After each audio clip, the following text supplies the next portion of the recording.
was considered a means of preserving the body. Not a good idea, actually, because it locks in all the anaerobic bacteria. There was a story put out about that Elizabeth's body burst in her coffin, whereupon she had to be new trimmed up. Quite a task, as by then the Queen was probably goo. This story has been disputed, having been told by a woman who disliked Elizabeth. Draped in the royal standard and bearing the imperial state crown, orb, and scepter, the coffin was taken from Westminster Hall, where the Queen was lying in state. It was placed onto the 123-year-old gun carriage, which took it to Westminster Abbey, where it was brought into New Palace Yard by 98 Royal Navy sailors. Following on from Westminster Abbey, the Queen will be moved to Windsor Castle.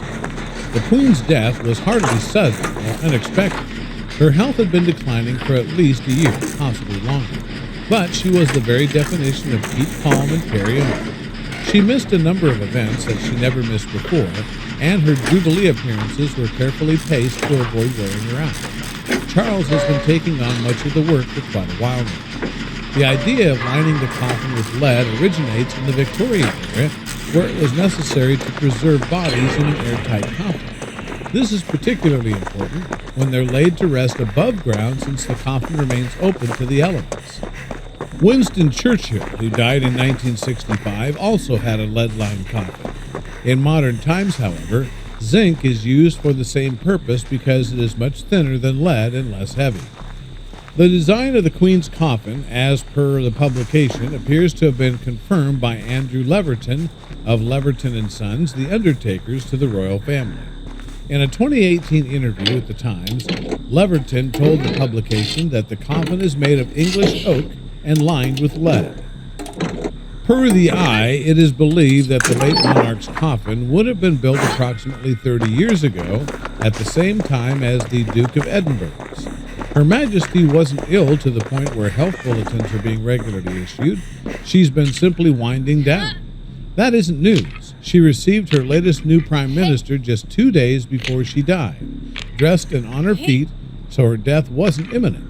There was no reason to keep the public informed of her daily condition. Typical for her, she disliked having a fuss made over her. For people her age, death often comes unexpectedly. Many of them die in their sleep. It's possible that this happened to the Queen, and the announcement was simply delayed to allow her children and grandchildren time to gather at Balmoral before the news broke. It wouldn't be the first time that the announcement of the royal death was delayed by a few hours.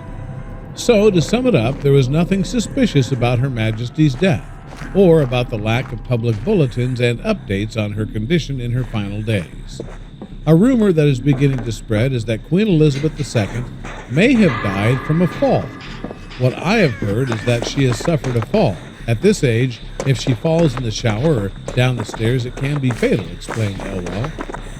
However, the former Captain Elwell said he has no confirmation of this theory, as it would be one of the many possible causes of the former monarch's death. Another rumor suggests that Elizabeth II had been suffering from leukemia for some time, which gradually deteriorated her state of health. What was the Queen's cause of death? Queen Elizabeth II's cause of death hasn't been confirmed. However, her death came hours after Buckingham Palace announced that she had been placed under medical supervision due to concerns from her doctors. Following further evaluation, this morning, the Queen's doctors are concerned for Her Majesty's health and have recommended she remain under medical supervision, the Buckingham Palace said at the time. The Queen remains comfortable and at Balmoral. The statement continued, Their Royal Highnesses, the Prince of Wales and Duchess of Cornwall, have traveled to Balmoral. The statement also came a day after the Queen canceled a scheduled Privy Council meeting so she could rest. After a full day yesterday, Her Majesty has this afternoon accepted doctor's advice to rest, Buckingham Palace said in a statement on September 7, 2022. This means that the Privy Council meeting that had been due to take place this evening will be rearranged. Before her death, the Queen had been seen regularly using a cane since October of 2021. That month, she canceled a scheduled trip to Northern Ireland under the advice of her doctors and spent a night in the hospital. The Queen has reluctantly accepted medical advice to rest for the next few days. Buckingham Palace said in a statement at the time. Her Majesty is in good spirits and is disappointed that she will no longer be able to visit London Town, where she had been due to undertake a series of engagements today and tomorrow. I do not know with authority how Her Majesty's body was prepared. I would assume by embalming, as it was specifically designed for needs such as this for delayed burial. And I know absolutely nothing of her dress. Should I? Or you, for that matter. But you said, will fluids leak from her body, like most bodies do? And just to clear that up, that is not seen in most embalming. It is a sign that either decomposition was pretty well advanced already, or that the embalming was not particularly well performed. That, for some reason, it was less successful than one would like. The Queen's remains are kept in an airtight lead-lined oak coffin to allow the given mourning and lying in state rituals to happen. It will also help that the spaces used, the throne room at the Palace of Holyrood House, St. Giles Cathedral, the Bow Room at Buckingham Palace, and Westminster Hall, will be kept cool during the period. After embalming many hundreds of bodies, I'm quite sure that these conditions were not operative here, and that the body of the late Queen was treated with the utmost respect and professional skill by the finest embalmers available, should embalming have been chosen.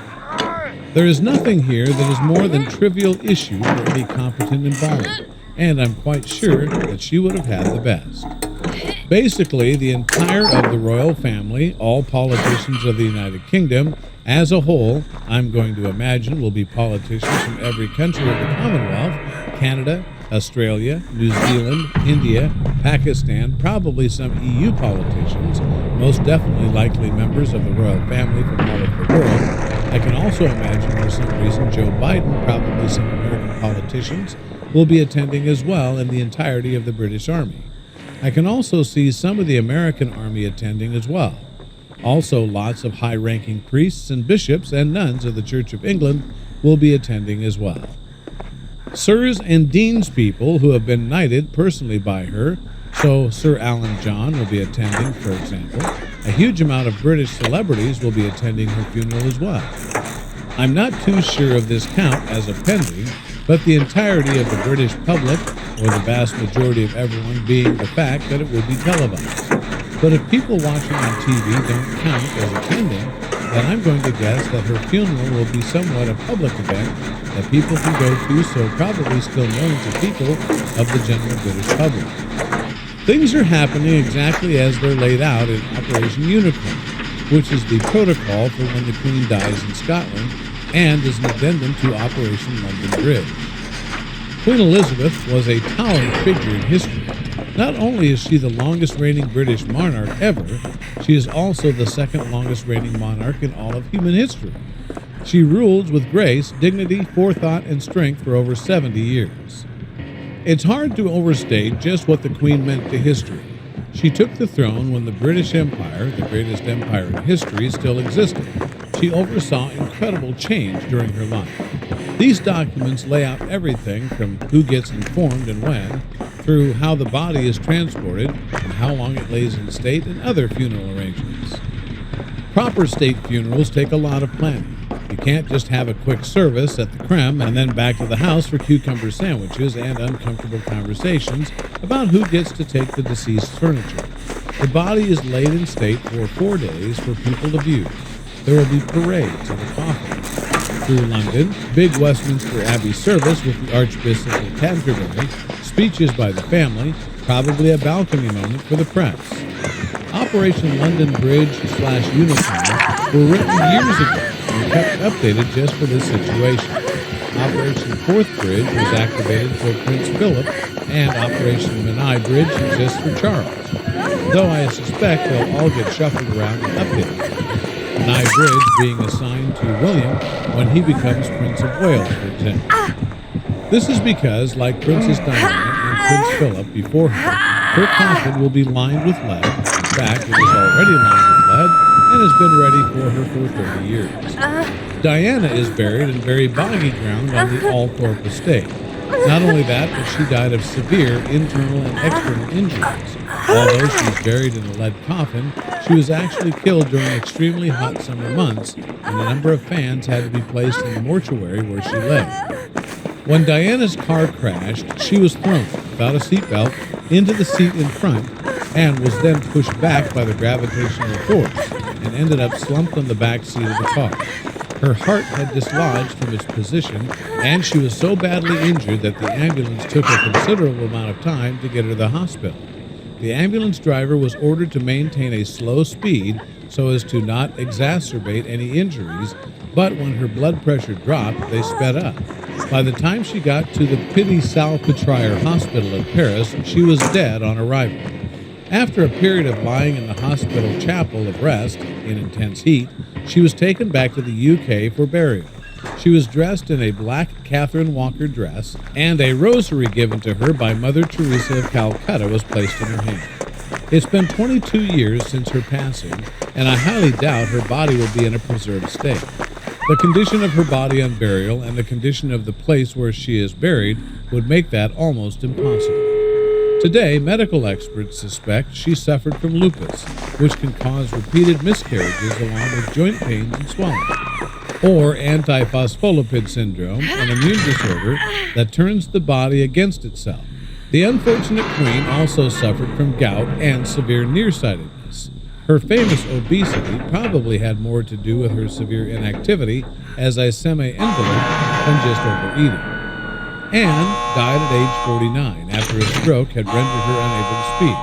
She'd been unable to walk for months, and her body was so swollen she had to be buried in a large, almost square coffin. Although she is often ridiculed, Anne actually wielded considerable power during her reign. She achieved the unification of England and Scotland in 1707, led England's fight in the War of Spanish Succession, and oversaw huge developments in Britain's two-party political system. Anne ultimately left the country far more stable and united than when she took it on. It's a shame that the thing she's most well known for is being buried in a squarish coffin. The practice of placing, posthumously, royals into coffins lined with lead goes back hundreds of years and has nothing to do with making sure Henry VIII can't return from the dead to escape from his coffin for one last divorce. Iron would be better for fighting off the supernatural if that were the case. For centuries, kings, queens, princes, and princesses have been buried in lead coffins to better preserve their bodies. The tradition dates from a time when methods of preservation were not yet available. Using formaldehyde to preserve bodies was not discovered until 1869. Decomposition is, obviously, something that affects everyone from kings to peasants, which means bodies can end in a particularly messy way, as is what happened to the first Norman king of England, William the Conqueror. William sustained an injury while riding in a battle that pierced his intestines. As he slowly died, the people in his life, most of whom he had not treated well, including his son, who he was at actual war with, decided not to take on the matter of arranging his funeral. After he died, his body was left decomposing on a stone slab while waiting for someone to volunteer. Eventually, a knight did take it upon himself and transported the body a full 112 kilometers, or 70 miles, to Caen to be buried, as the body continued to decompose. The king, no longer occupied with matters of rule, now whiled away the hours by accumulating gas through decomposition. Upon arrival, a fire in the city warmed the corpse up some more and kept those gases expanding. By the day of the funeral, it was too bloated to fit into the sarcophagus. Undeterred by basic physics, like a toddler trying to ram a square toy through a circle-shaped hole, the gravediggers attempted to cram him in there anyway. It was at this point that the body blew and the swollen bowels burst, and